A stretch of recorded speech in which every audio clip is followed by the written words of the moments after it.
you came to listen to the kind of Cameroon. I tend to be a very optimistic guy.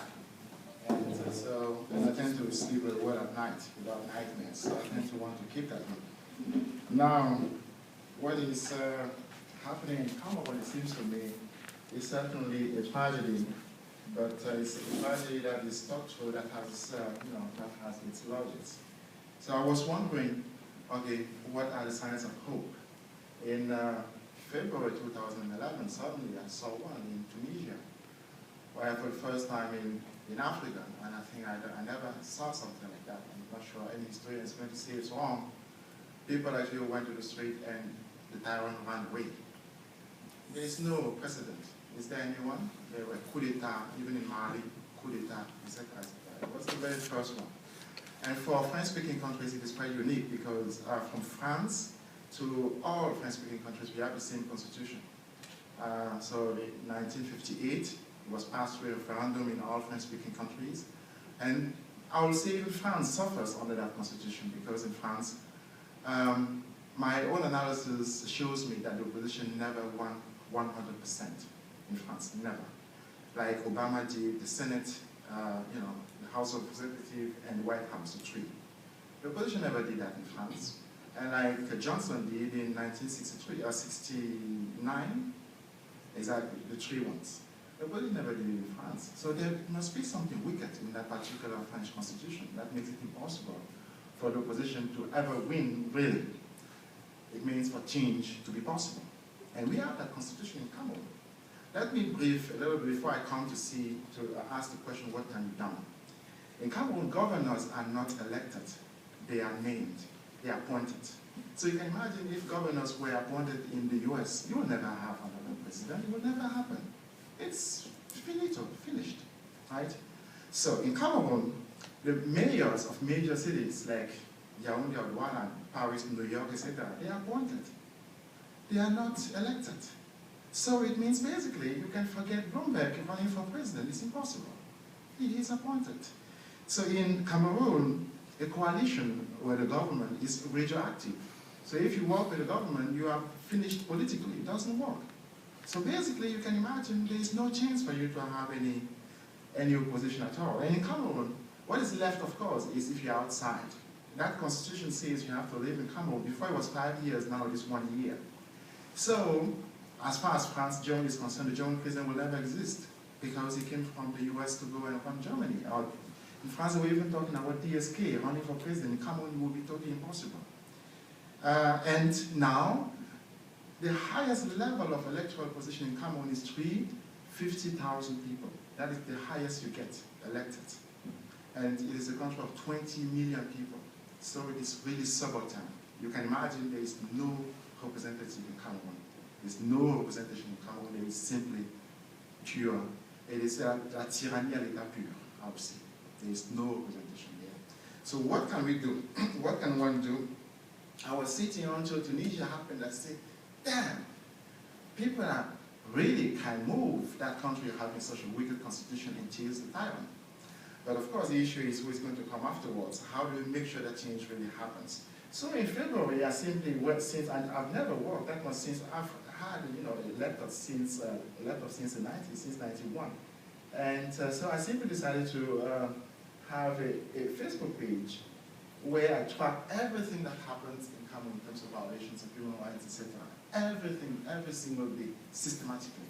It's staggering, particularly because I used to work with all newspapers in Cameroon anyway, and since all of them are censored, so it simply became a place where I can network with practically everybody, including people in the US, in France, etc., who want to have to enact change in Cameroon, politicians, etc., etc. So this is, for instance, today, alert 15, activists were arrested, and a youngster, who went on hunger in Douala. A youngster who went on hunger strike. He was arrested in Yaoundé, and both, those people are in jail during the weekend, etc. 50 were arrested in Boya, and they simply send me, as they do on Facebook, they send me a note, somebody arrested, and blah blah blah, and it simply continues like that. So I'm going to talk about the things that I do that can be done, or that I think can be done, and we'll go from there.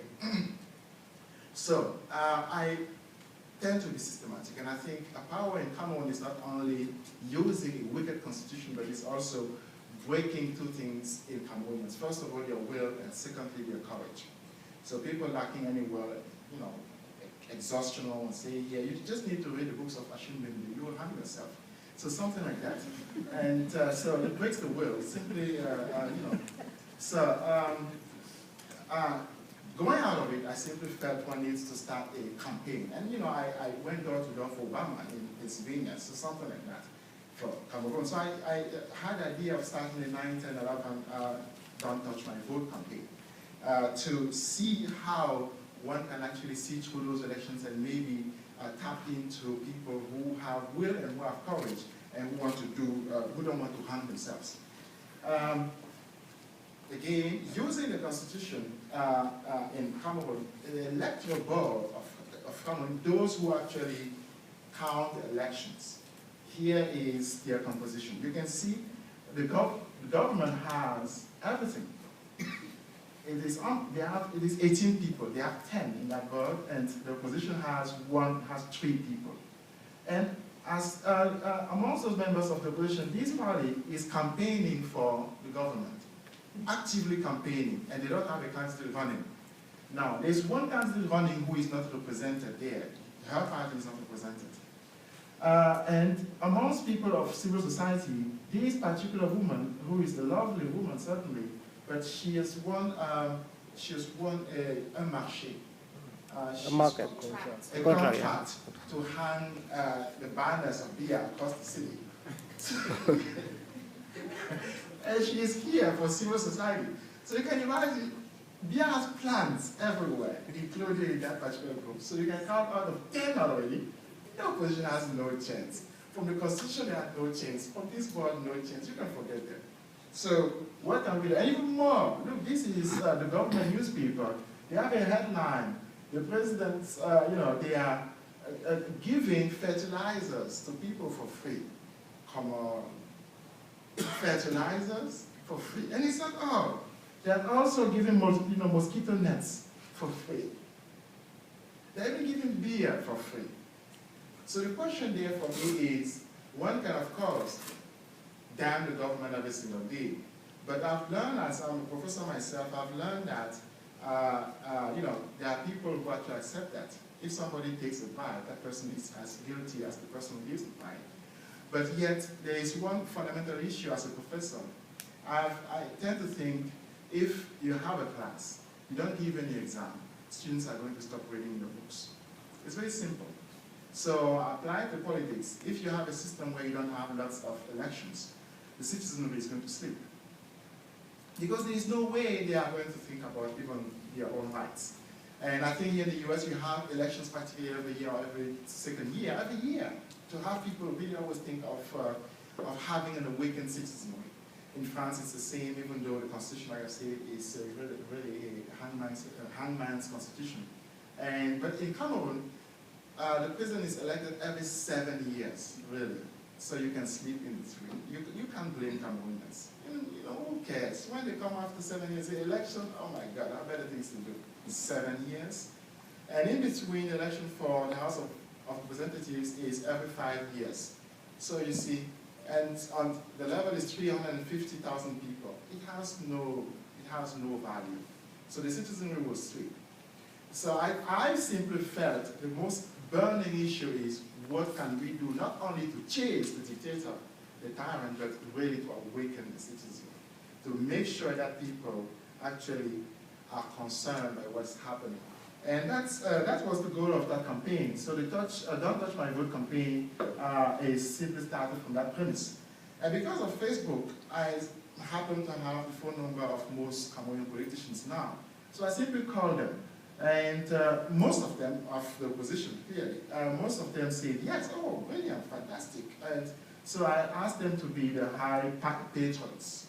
And so I took lots, some of that I didn't have the time to call up them, etc. But I took, I wanted 5, 6 or 7, and for it to have a legitimate position in the political discourse in Cameroon. Of course, and we, and one of them, I wanted to have a